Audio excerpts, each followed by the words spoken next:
to our first of our school closure webinar series for middle school media specialists.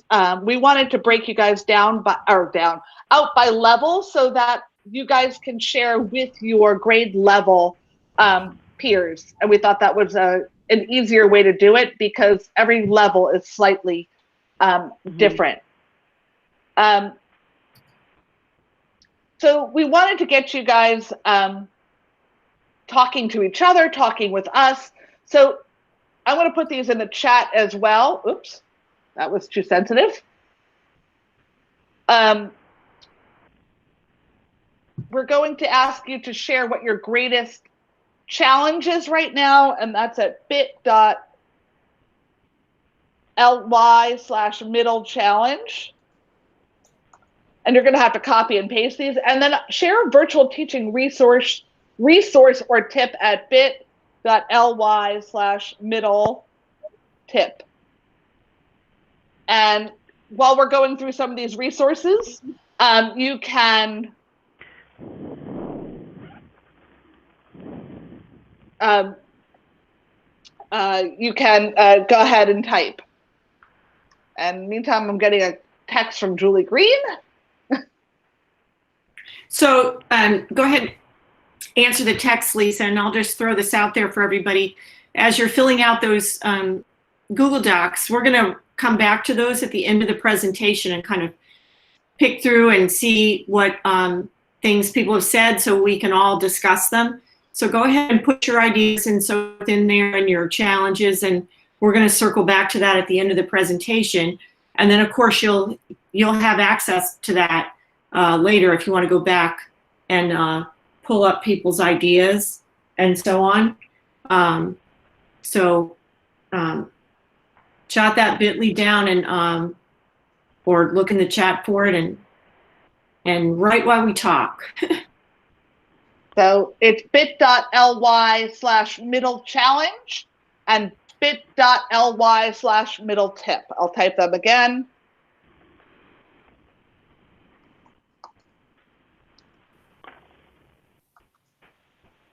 All right, and we're going to go ahead and show you the new website we've created to house all of our resources, and you can get to that at bit. It's hard to manage two screens. bit.ly/library current. Just do this. Okay. All right, I'm going to go ahead and go out and take you live there. I think. Or not. It goes real slow. No, my slides disappeared.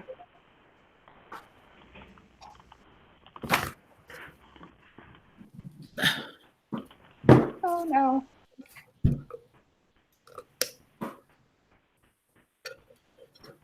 Let's get those back up. Well, let me stop presenting. And technology is great when it works, and it's great when it's awful when it doesn't.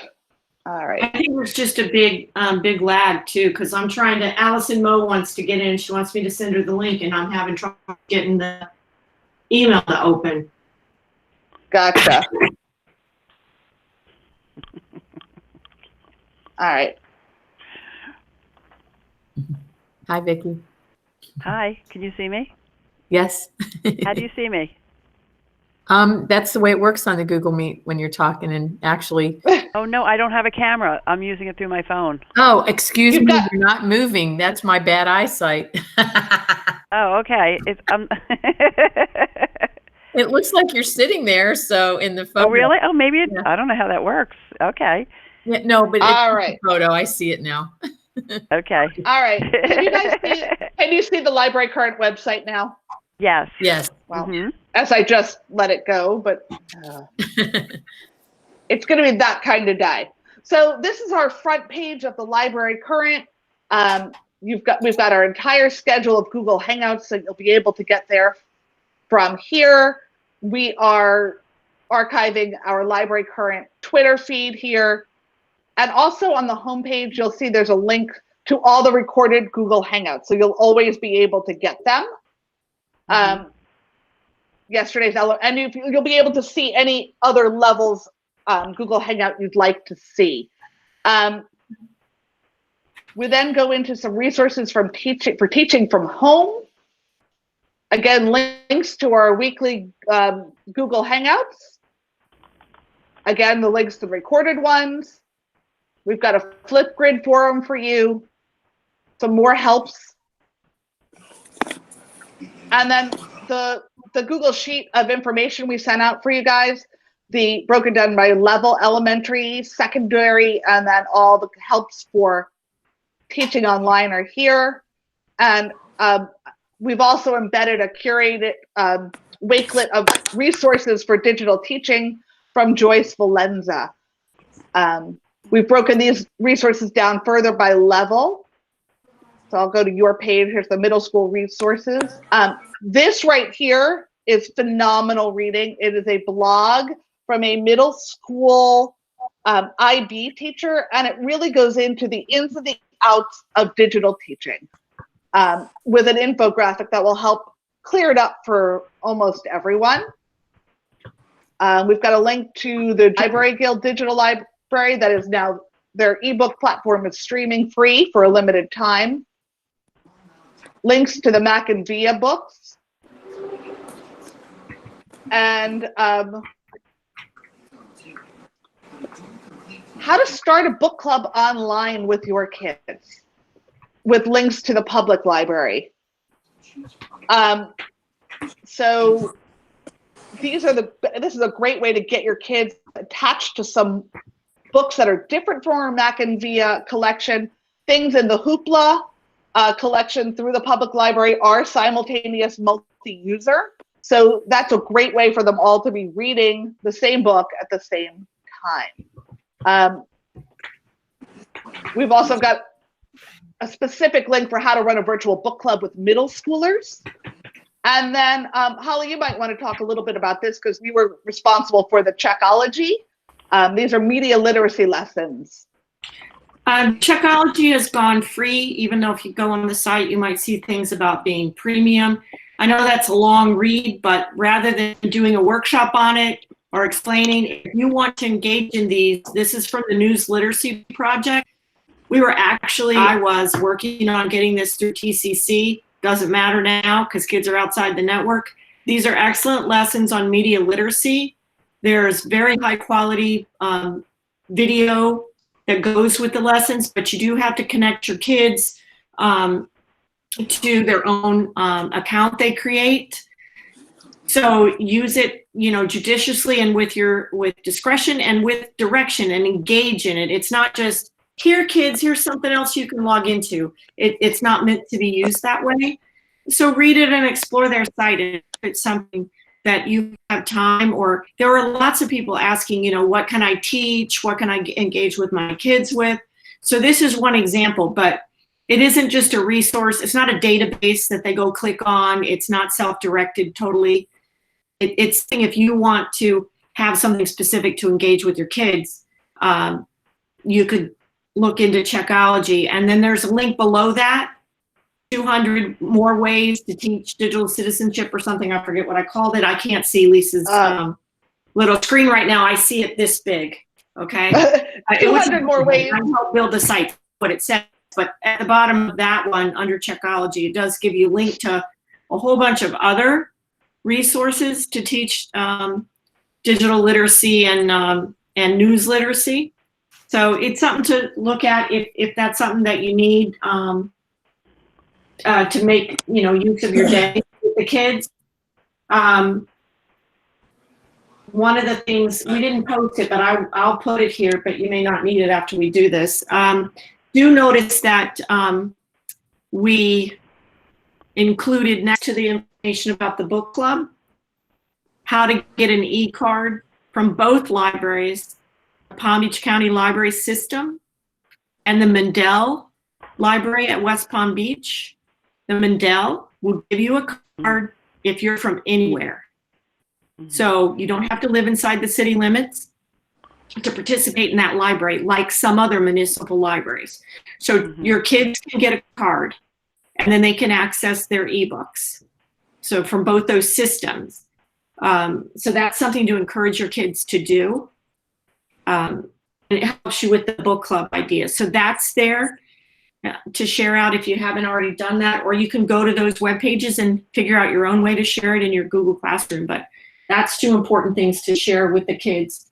And then I think Lisa has a slide later about Newslia or Newsella, however everybody says that. Yeah. Yep. Okay. So We'll talk about that later then. Right. Now, unfortunately, a lot of the media specialists were unable to get to our training that we did with Tanya Averith from Adobe. So we've included a whole host of trainings on Adobe Spark. This is a great way to get your kids involved with books and responding to books, particularly during the school closure. I've got directions to how to create a Spark post with videos. There's even a meme generator, which is a great way for them to respond to books. They can create infographics, a Spark video for book trailers. They can create digital book trailers without having to have an Apple device. They are super easy, super intuitive products. And there's even some lesson plans right here from Spark. And then I concluded a professional learning with Adobe so that you guys can get some learning done on this while we're in these school closures. We have a little bit more time, and you could further explore that tool. It's in everybody's portal. It's in every student's portal. If it is not in your portal, you get to it at spark.adobe.com. One of the biggest things we're getting questions about is regarding copyright and fair use. Holly Ann created a video that was sent out to, I believe, all upper leadership about staying inside fair use while teaching online. And then we have links to the SLJ article giving the permissions or describing the permissions that each publisher has made available for this particular time in history. And J.K. Rowling has granted an open license to read her books, and there are limits, so you should read up on that. And if you have questions, feel free to email us because it is particularly a timely topic. If you've seen the National Emergency Library, there is a lot of pushback on that from authors and from publishers. Many of the books that are appearing on that library are pirated without the publisher permission and without the author permission. And there are many authors out there asking us not to use that. So please, please, please, if your teachers come to you and say, I found this on the National Emergency Library and it's something very new, chances are good that that author or publisher has not granted permission, and I would steer clear of that. It doesn't even have to be very new. Okay. For something to be in the public domain, the author has to have been dead for 70 years. Okay? So most of the stuff, if it's anything somewhat current, even published back as far as 1990, they probably pirated the PDF copy. It's super problematic. If you have specific questions or you want to, listen more about the topic, I'm doing a session for Ed Tech on Friday at 2 o'clock, 2:30. It's on their calendar now. And I'm going to discuss the topic and take questions about copyright and online teaching on Friday. And Holly Ann and I both attended a webinar on copyright and fair use presented by the Creative Commons folks yesterday. And when I get a link to that, I will post it here at the copyright. G Suite resources. This is huge for you guys right now. I started it off with the Google Meet Quick Start Guide. These are the latest directions on Google Meet for you and your students from Ed Tech. There's a link to the Ed Tech site, their training. They are doing tons of stuff and they have open office hours. They are totally accessible to you. And Melissa Matthews, if you didn't catch her webinars last week, I believe it was, they're all archived here. And she has all kinds of help for the G Suite apps. And then here's the COVID-19 support resources from Google. while you're home and looking for things to put on your schedule, we have curated some professional development opportunities that you can get from home. Holly, do you want to talk about the Florida Library webinars? The second thing on the screen, it's in purple. Florida Library webinars are state-run, provided through the IMLS grant, and we have access to them because we're a SEPLIN member, mostly. So what you need to do if you want to access these webinars, there's some of them are live, some of them are on, and then they have a whole catalog of on demand. It asks you to register and asks you to find, it says find your library. Scroll down until you see school district - Palm Beach. Don't pick your local favorite library, okay? You're picking who you're on staff with. So scroll down till you see school district - Palm Beach, pick that for your registration, and you can get to a lot of stuff. Some things are very public library oriented. Many are not. Many are tech. I can't think of Chad's last name right now off the top of my head, but there's a dude over in Hillsborough, Pinellas County area. He does great tech webinars. So, if you want to dig into some stuff, learn something new. Some people are telling us that if they block their time for stuff like this, they get credit for it with their principal or whatever. So it's out there, but so those are very usable. And then the list from School Library Journal, some of those are paid and most of them are free. So and then the Common Sense Learning one, that's passed already, right? Yeah, we lost that one. We should take that one down. We were building the site. Holly, that's weekly. It's a weekly video series. Okay. All right. I thought it was just 27. Nope. It's Fridays weekly at 1. Okay. The other one I want to point out is the SLJ Middle Grades Magic. That is coming up on April 8th. And I would highly recommend registering for that. It is free. It's put on by School Library Journal. And then there's some more Adobe Spark training. And on that topic of the SLJ, this is a good time to start thinking about our future next school year and attending like the SLJ Middle Grades Magic. If middle grades is not all middle school necessarily. It's reaches down into elementary, but there's other webinars. Booklist does them about upcoming new titles for middle school or YA, whatever. Also, School Library Journal is completely wide open and free. Go to slj.com and you can get to all of their content, even their back issues, without a subscription if you don't happen to be a subscriber. Now's a good time to poke around and look for high quality titles and go ahead and put them on some kind of consideration list. Right. Either use one of our big vendors that has a nice tool, make an online list, or make it on paper, whatever. But I definitely consider that inside your job scope. If you have to justify how you're spending your time with your principal, tell them you're, working on purchases for next year when it becomes possible and you're researching and so on. It's totally valid. I mean, you're even mentioned in school board policy that it's your responsibility to select materials. So I think it's a good thing if you have the time to do it. So, we are curating all of the newsletters that we send out. Our newsletters will be here, so you'll be able to. They're going to be in order from when they were sent out. Yesterday's one that I sent out for elementary is already there, as well as our first one for online learning resources, and then our contact information and all of the sites that we have created. So they're all here in one place. You don't have to remember the websites or the bit.lys or the whatever. I would suggest making a tile for this, for the Library Current in your portal. I posted those directions in Google Plus yesterday. And I'll include those directions in the newsletter I send out today if you don't know how to do that.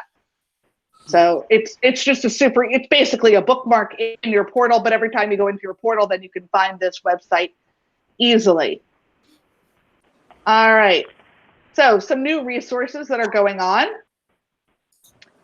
Capstone Interactive Library has gone free during the shutdown. It is temporary. It will only be active through the shutdown or the end of the school year, whichever comes first. And there are, if you click on the grade levels, books that are grade 6+.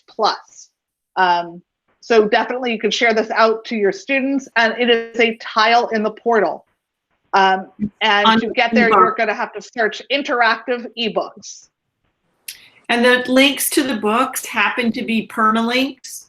So if you want to do, advertise book of the week or book of the day or something, or you want to promote it so the kids will engage, because when they open it, it's alphabetical. When you first click it, it's got all the art craft books there, like you see in the clip there for the slide.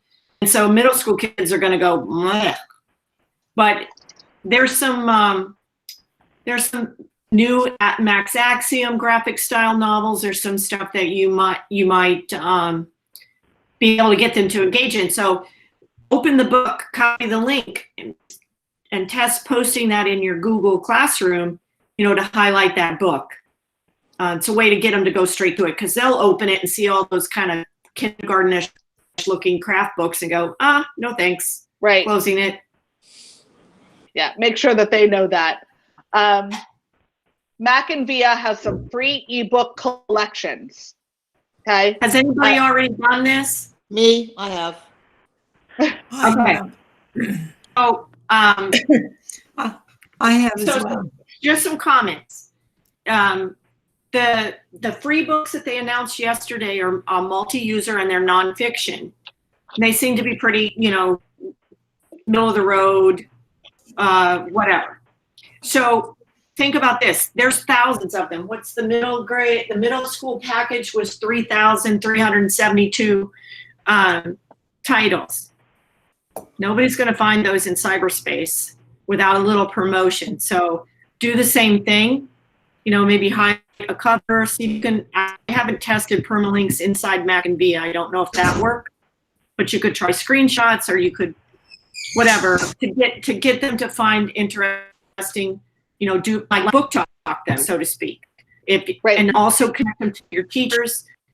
You can, in the back end of Mac and Via, make groups to highlight something. So if you work with a social studies teacher and they're covering, I'm making this up, World War II, and if there's some nonfiction stuff in there on World War II, you could make a group in Mac and Via and call it, 7th grade World War II project.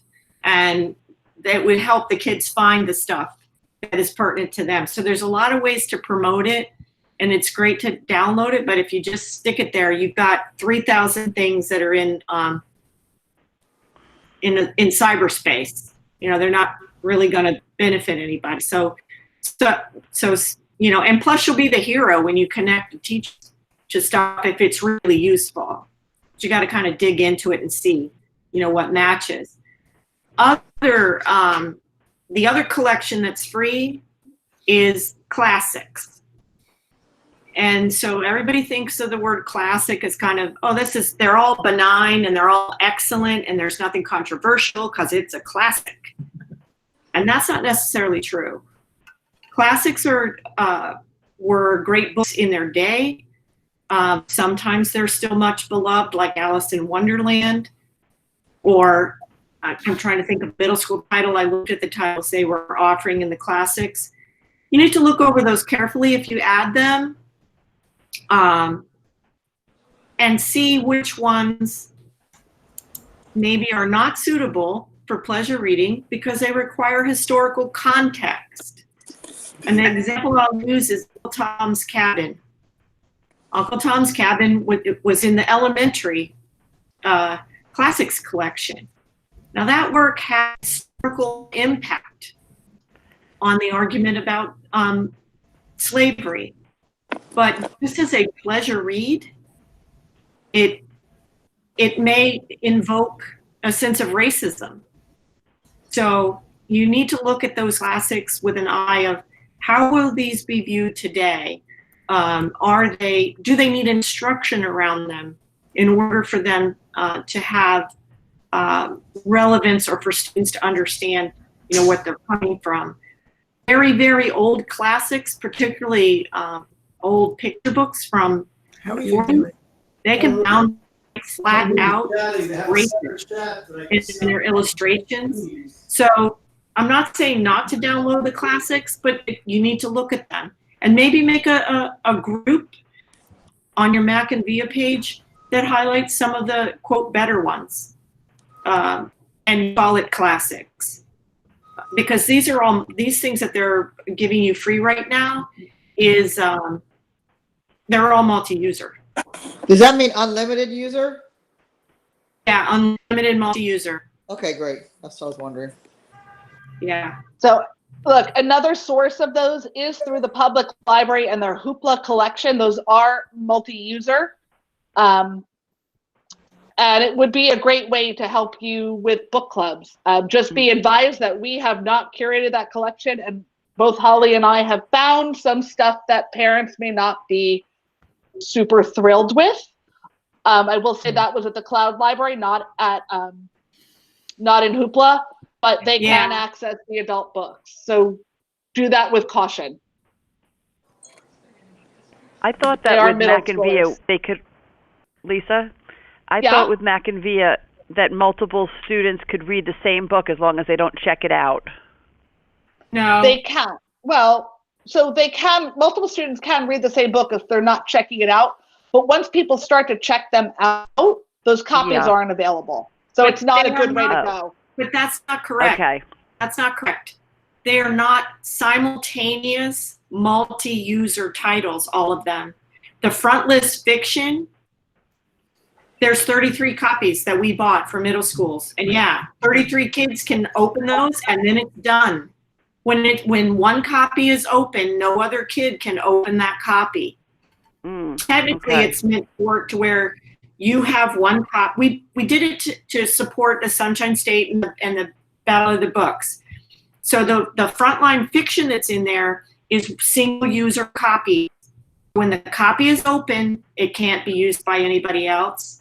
And when it's downloaded, it can't be touched by anybody else for the 14-day loan period. Okay? Now, technically, they can see in there, if they look, there's 33 copies of Name a Sunshine State 618 title. I can't do it right now.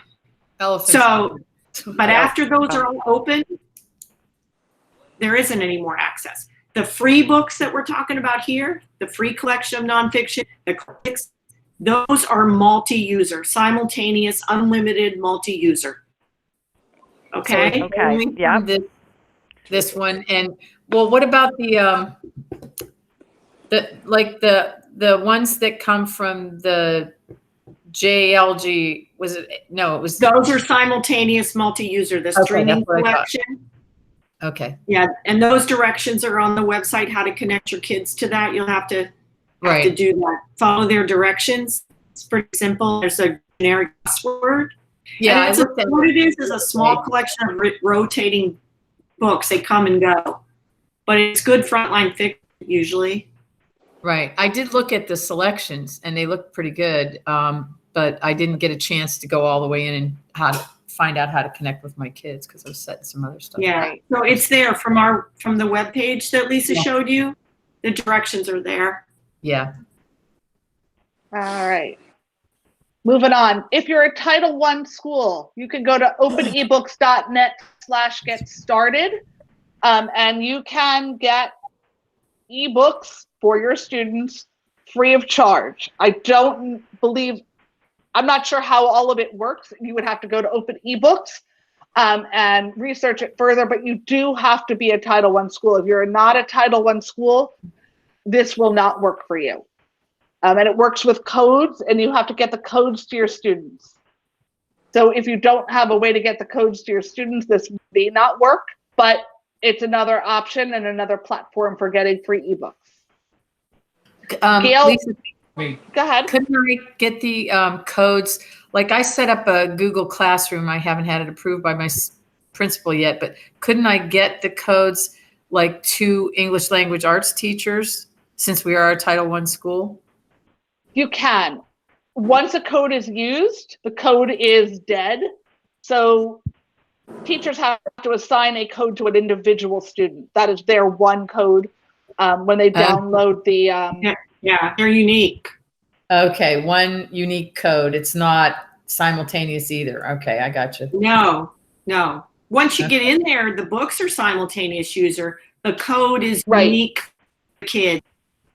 So if a teacher wanted to have her whole class reading a selection in open ebooks, she would have to literally have a code for each student, but they could do that. Correct. They have to go in and make their little account in open ebooks in the app. Okay.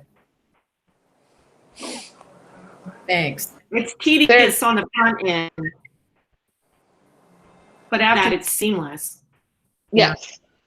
And there's a video describing the process on when you can see it right here on the screenshot. When you get to openebooks.net/get started, that video will be there and it will walk you through the whole process.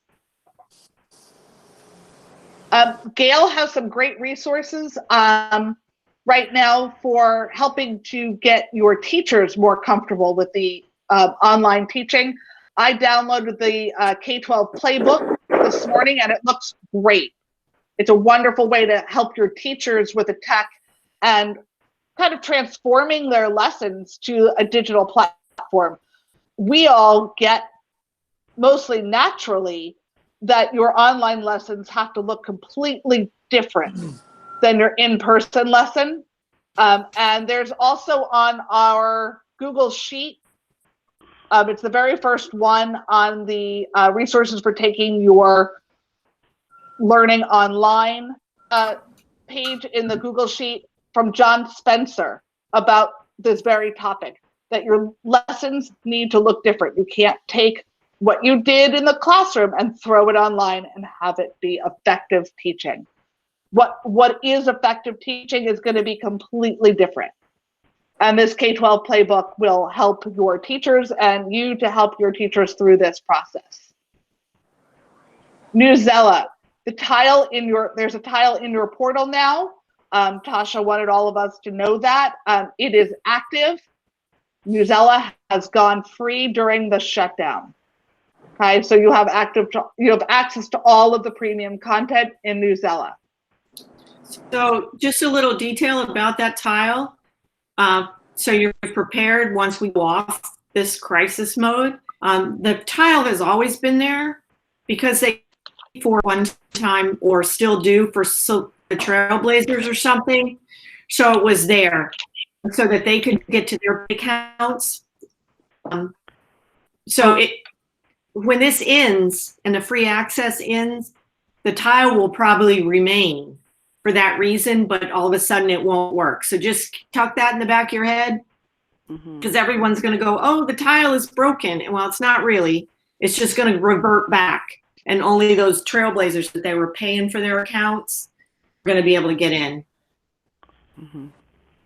All right.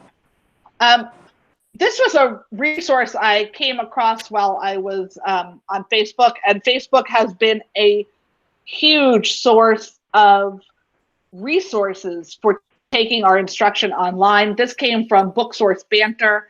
I put a link on it, and when I send out these slides, the link is active. But there are read-alouds from Nikki Grimes, Jason Reynolds, K.A. Holt, Chris Tebbets, Joe Knowles, all kinds of great read-alouds going on.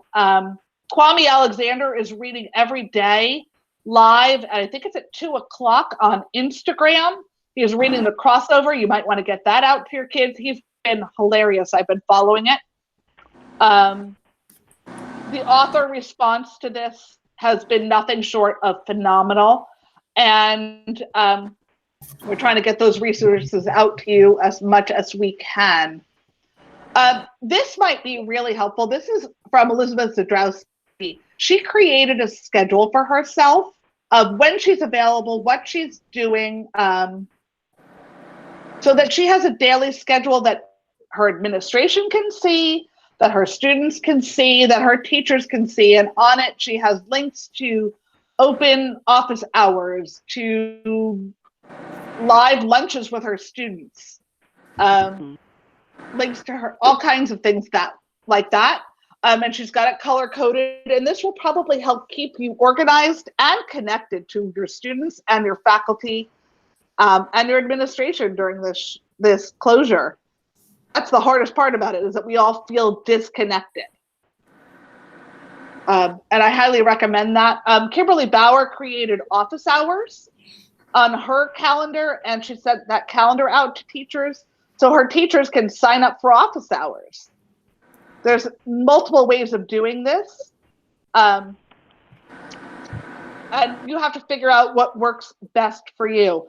Yeah, I think another good idea that we had in another session was using a Google Doc, or a Google form, a Google form, and sending that link out to your teachers, what assistance they wanted, or what they needed. And that way your inbox isn't totally flooded. You could just go look at the responses to your form in a spreadsheet, and it would be time stamped. And so you could respond in the order they were sending in and so on. If you want to do that, that way you can get them to give you more information, fill in the stuff that you might need. It's another way to kind of control the incoming responses or requests and stuff if you want. My one piece of advice, if you do have a book club or an open drop-in session, I would record it, not to post it anywhere, but just so you have a digital copy of what went on. And anything that goes on in the chat gets recorded and sent to you as well. It will appear in your Google Drive. It's just some documentation for you. And Lisa, mention again the rule about the Hangouts with students. The invitations have to go out through what? Google Classroom, not a calendar invite? Correct. The invitations are supposed to go out through Google Classroom, post them, and then take them down. Because if the chat room stays open and the kids have the link, they can go back to it. On our website, under the Google Helps, are the newest instructions for setting up Google Hangouts for your students. And follow these as closely as you can. As we get notice of updated, changed instructions, I will post the updated, changed instructions. And keep your eyes peeled to the EdTech website that also is linked off of the Library Current website. They will have the most up-to-date instructions.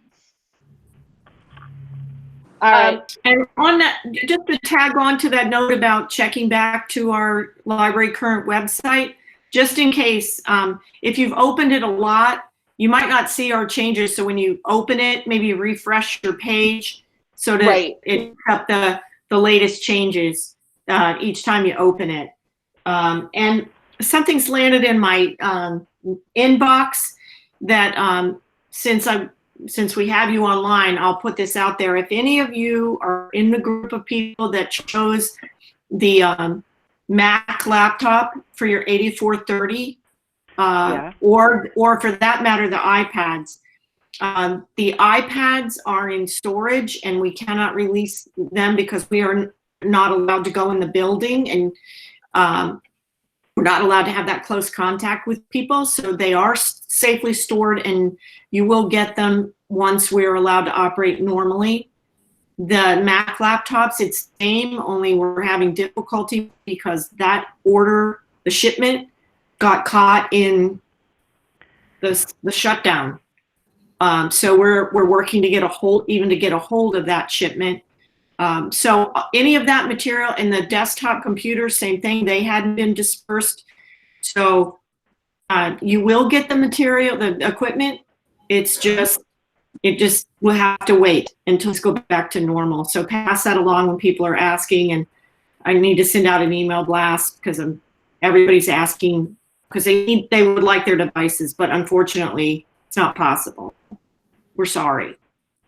So Holly, does that mean the only thing that went out was just the printers? We got the 2 kinds of printers out, And that was and then we were waiting for the sound bars for the desktops had to be ordered separately, and we were waiting for the sound bar order so that we could have people come pick up their desktops, and that came in the day we were scrambling to get out of the building. Lisa Petrosha, the Chromebooks are stored in our secured room. Yeah, those came in as well. Yep. We just didn't have the opportunity. We were really part of the scramble with curriculum to get over to online and flipping our staff onto online. So that last week that the building was open, that's what we spent doing. So yeah, it's just unfortunate. It's just caught us. Other things, got caught up too. So I apologize for that, but hopefully you have the equipment you need through your school or something you can use. So we're going to finish up with the live documents that we had you share on. But before I go to those, I wanted to remind you guys that a recorded version of this is going to be on bit.ly/librarycurrent. And please join us next week on April 8th at 11 for another webinar. And we're thinking about talking about the Mac and VIA backend and how you make those groups, how you manage that a little bit and promote that. So that's probably going to be one of our topics. So you can spiff up your Mac and VIA shelf. All right. So Sounds great. On to our challenges. Language arts teachers want digital copies of their usual novels for students. I provide many ebook sites, but not everything they want is available for free.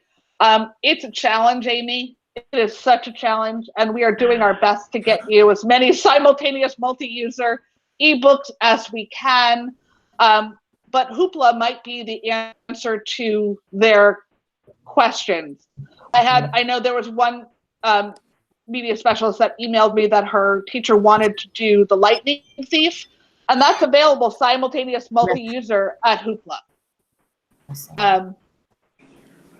Nora, you're struggling with the presentation aspect. We're all reaching outside our comfort zone. This is so not my comfort zone, but the end game is making things better for our kids. And the more we do that, the more we step out our comfort zone, the better it'll be for us and for our kids. Vicki, the information just does look boring on Google Classroom. So hopefully what you're creating looks interesting when they click into it. But unfortunately, Google Classroom is really just a repository of information. Okay. So Laura, you are not alone with teachers sending you PDFs they find online. It's a big issue. We have been dealing with that for 2 weeks. And I'm glad that you're able to combat that. But please, please, please tell them not to use the PDFs. It really isn't fair to the authors or to the publishers. No. If that PDF didn't come with a district adopted curriculum, handout or something, and it's probably pirated, and it's just, we probably shouldn't be doing that. Yeah, no, Casey, I'm sure they weren't happy. I see that. And it's unfortunately not about making them happy, but we have to do what's right and model what's right for our students and for our faculty and staff. It's going to make them better teachers in the long run, but it's tough. Vicki, I saw your question about inventory. Inventory is just going to be on hold until you get back to your school site. Yeah. There's nothing we can do about that. Make an area just for your teachers. Like on the Google Classroom. You could do that, or you could make a Google site for your teachers and then teach them how to make a tile in their portal. Mm-hmm. And that way all of your information is in one spot and they don't have to be in your Google Classroom to get it. Okay. And we answered the question about the Mac and Via. It really is not okay. While it's technically possible, it isn't what Mac and Via, our Mac and Via collection was designed for. It's not the right way to go about it. Yeah. Discourage it. You have to show them the difference between if you load those free collections, you can let them know that those are multi-user, but that they're going to run into copies that aren't available. It's not structured so that the entire ninth grade can click Copper Sun and read it together. Okay. Right. Point them to Hoopla. Point them, if you're Title I, try those open ebooks. That might really be, if you're Title I, that might really be the answer to your teacher's prayers. But Hoopla might work. And it's just, we're going to have to be flexible and do the best we can with it. Lisa, now I'm going to move on to the resources. Lisa P has shared the quarantine webcast. You can do it weekly. And Rex Ogle is providing a live webcast of his reading his book. And I haven't tuned in yet, but I hear it's fantastic. Laura's following secondary ELA on Facebook, and there are several librarian groups. And Facebook has been a phenomenal source of resources during this closure.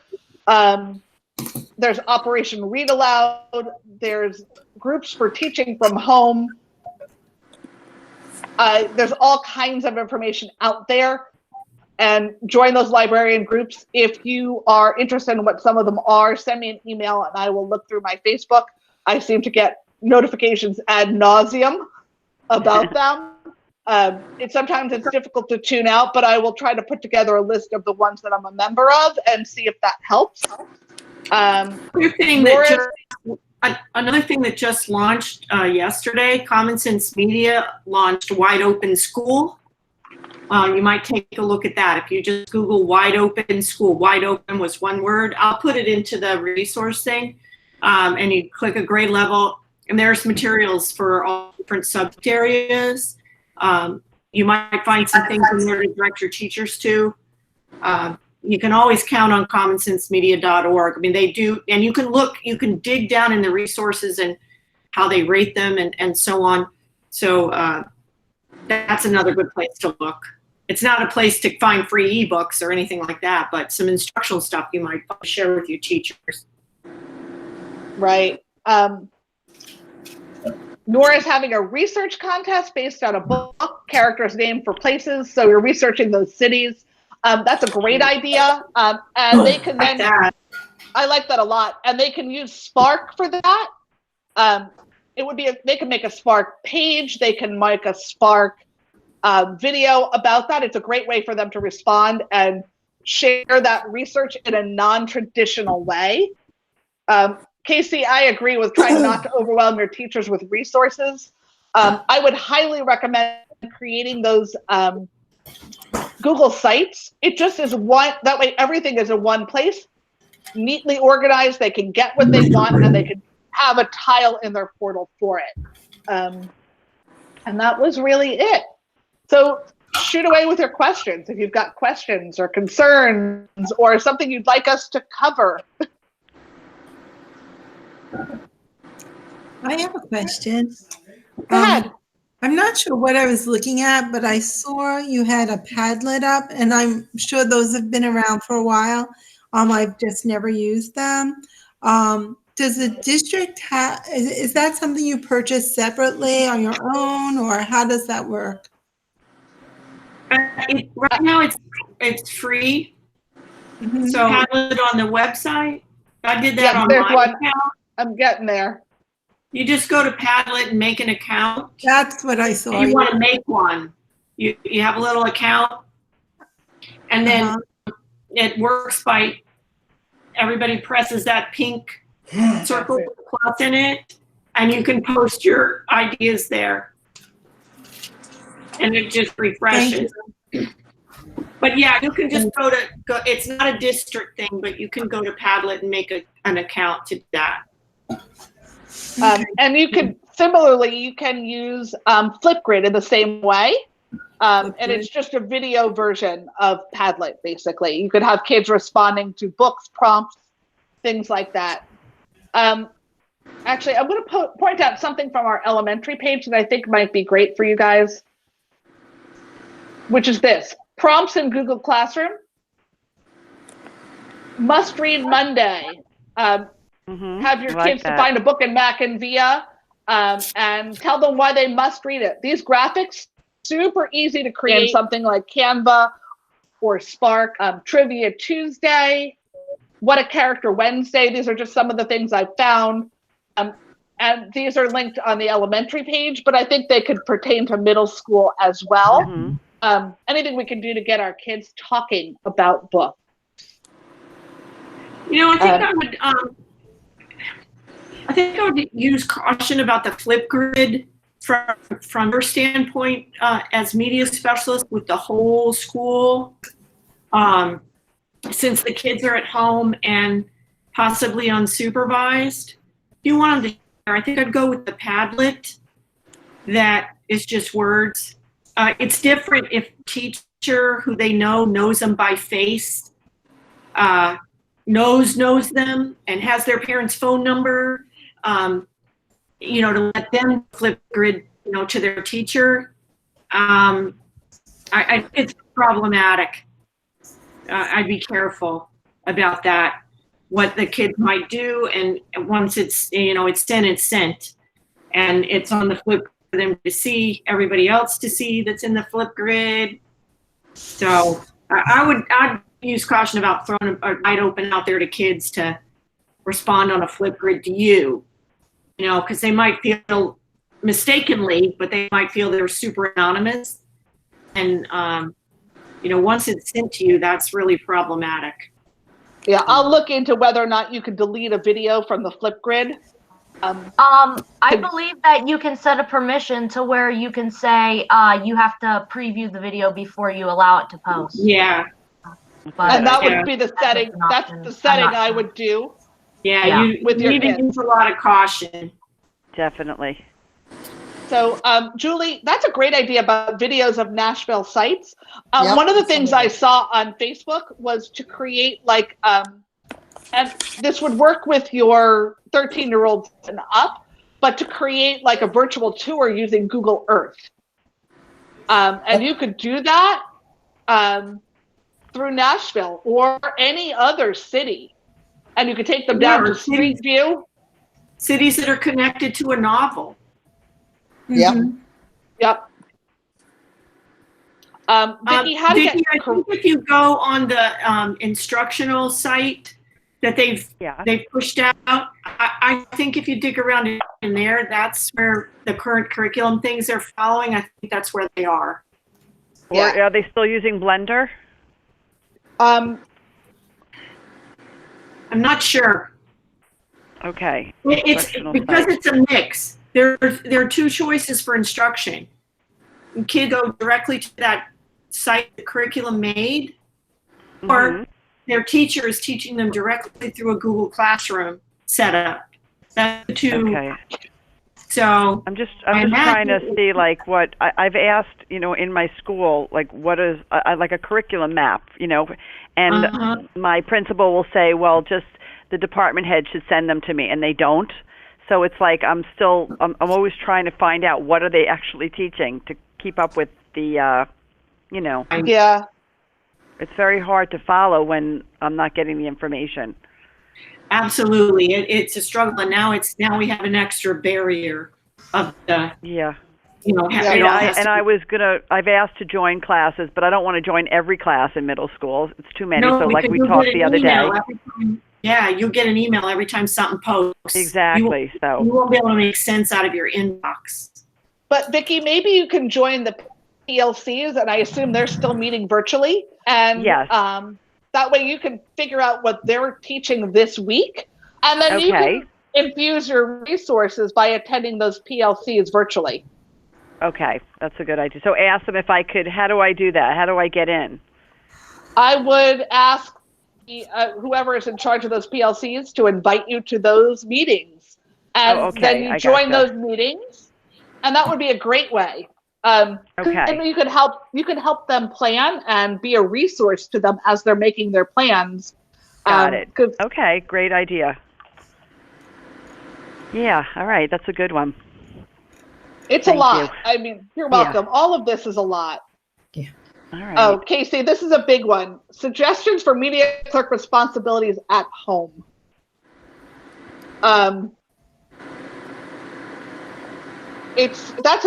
That's actually your administration's call what they're doing, and it varies from school to school. You could give. I mean, if they don't have anything, you can give them some projects, design some special celebrations for when we get back, those kinds of things, make those plans. Yeah, but there's really very little we can offer them in terms of active library work, because most of it's you have to physically be there to touch everything, or checking in and checking out, or you cannot. On that note, you cannot send overdue notices through district email to kids.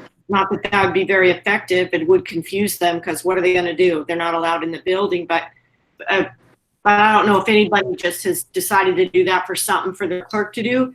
We're not allowed to send those notices through email because it's private student information. Cannot go through the email system. So yeah, it's tough. Casey, I see Mr. D'Amico left it up to you.